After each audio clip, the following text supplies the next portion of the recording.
from. Now, how do we do that? So one thing that I look for is previous day lows and previous day highs. So we're going to start off by looking at this low over here. So this was the low from Wednesday the 4th. So Wednesday the 4th, we had a 15-minute fair value gap just over here.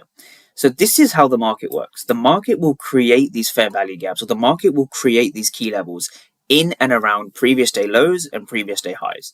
So what's interesting about a previous day low is that this is where sellers were exhausted, right? This is seller exhaustion right here.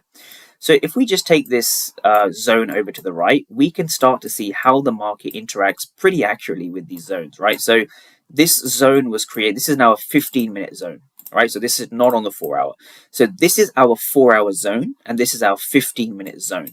So what we want to understand here is we've had a change in the market structure over here, internal change. We can use the order flow to confirm what's going on here. And then we have this previous supply zone flipping to demand. And so this is how I find my daily bias, right? My daily bias doesn't come from the 4-hour. My daily bias comes from using 4-hour levels and 15-minute levels to get together.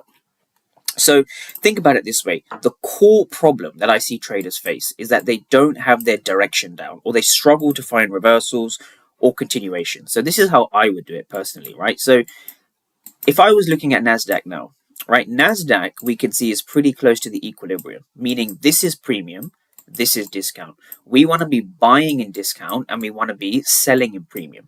When you're at the equilibrium, you typically don't want to be holding your trades for too long, right? That is the biggest thing I've seen with traders. Knowing where you are in the leg will set you up. So you don't want to be trading anywhere near this equilibrium line, right? That's one of the biggest problems you can fix when it comes to getting chopped out.